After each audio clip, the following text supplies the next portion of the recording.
US president Donald ട്രംപിന്റെ നിർജീവ Indian സമ്പദ് വ്യവസ്ഥ എന്ന പരാമർശത്തെ പിന്തുണച്ച രാഹുൽ ഗാന്ധിയോട് വിയോജിച്ച് കോൺഗ്രസ് നേതാക്കളും പ്രതിപക്ഷ നിരയിലെ മറ്റു നേതാക്കളും. ഇന്ത്യക്കെതിരെ 25% താരിഫും വ്യക്തമല്ലാത്ത പിഴയും പ്രഖ്യാപിച്ചതിനു ശേഷം ഇന്ത്യക്കും റഷ്യയ്ക്കും അവരുടെ നിർജീവമായ സമ്പദ് വ്യവസ്ഥയെ ഒരുമിച്ച് തകർക്കാൻ കഴിയുമെന്ന് ട്രംപ് പറഞ്ഞിരുന്നു. ഇതിനെക്കുറിച്ച് രാഹുലിനോട് ചോദിച്ചപ്പോഴായിരുന്നു അദ്ദേഹം ട്രംപിന്റെ വാദം പിന്തുണച്ചത്. അതെ, അദ്ദേഹം പറഞ്ഞത് ശരിയാണ്. പ്രധാനമന്ത്രിയും ധനമന്ത്രിയും ഒഴികെ എല്ലാവർക്കും ഇതറിയാം. ഇന്ത്യൻ സമ്പദ് വ്യവസ്ഥ ഒരു നിർജീവ സമ്പദ് വ്യവസ്ഥയാണെന്ന് എല്ലാവർക്കും അറിയാം. ട്രംപ് ഒരു വസ്തുത പറഞ്ഞതിൽ എനിക്ക് സന്തോഷമുണ്ട്. ഇന്ത്യൻ സമ്പദ് വ്യവസ്ഥ ഒരു നിർജീവ സമ്പദ് വ്യവസ്ഥയാണെന്ന് ലോകം മുഴുവൻ അറിയാമെന്നാണ് രാഹുൽ പറഞ്ഞത്. എന്നാൽ മറ്റു പ്രതിപക്ഷ നേതാക്കൾ ഈ വാദം അംഗീകരിക്കാൻ തയ്യാറായിട്ടില്ല. ഇന്ത്യയെ സംബന്ധിച്ചിടത്തോളം ഇത് വളരെ ഗുരുതരമായ കാര്യമാണ് എന്നാണ് കോൺഗ്രസ് നേതാവ് ശശി തരൂർ പറഞ്ഞത്. റഷ്യയിൽ നിന്ന് എണ്ണയും വാതകവും വാങ്ങിയതിന് 25% പിഴയും കൂടി ചേർത്താൽ അത് 35 മുതൽ 45% വരെയാകാം. അമേരിക്കയുമായുള്ള നമ്മുടെ വ്യാപാരത്തെ നശിപ്പിക്കുന്ന 100% പിഴയെക്കുറിച്ച് പോലും പറയുന്നുണ്ട്. വ്യാപാര ചർച്ചകൾ ഇപ്പോഴും നടക്കുന്നു. ഇത് കുറയ്ക്കാനുള്ള സാധ്യതയുമുണ്ട്. അങ്ങനെ ചെയ്തില്ലെങ്കിൽ ഇത് നമ്മുടെ കയറ്റുമതിയെ തകർക്കും. കാരണം അമേരിക്ക നമുക്ക് വളരെ വലിയ വിപണിയാണെന്നാണ് തരൂർ പറയുന്നത്.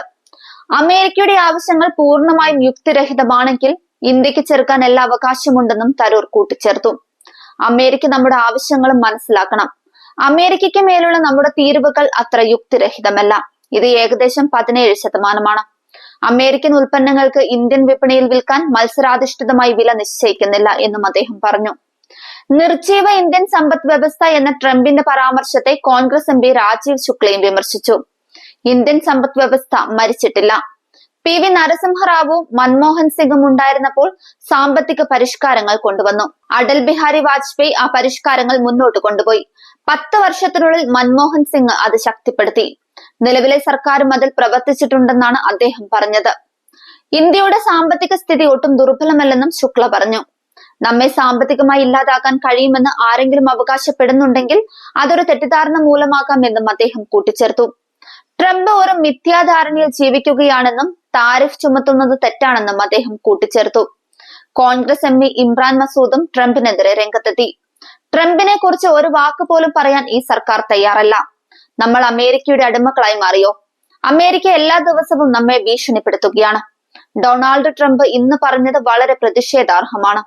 ഇതിനെതിരെ രാജ്യം മുഴുവൻ പ്രധാനമന്ത്രി മോദിക്കൊപ്പം ഉറച്ചു നിൽക്കും. പക്ഷെ അദ്ദേഹം ട്രംപിന് ഉത്തരം നൽകണമെന്നാണ് മസൂദ് പറഞ്ഞത്.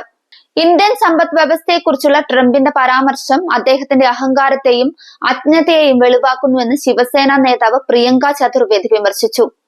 ഇന്ത്യൻ സമ്പദ് വ്യവസ്ഥ ലോകത്തിലെ മികച്ച 5 സമ്പദ് വ്യവസ്ഥകളിൽ ഒന്നാണെന്നും അതിവേഗം വളരുന്ന സമ്പദ് വ്യവസ്ഥകളിൽ ഒന്നാണെന്നും അവർ പറഞ്ഞു.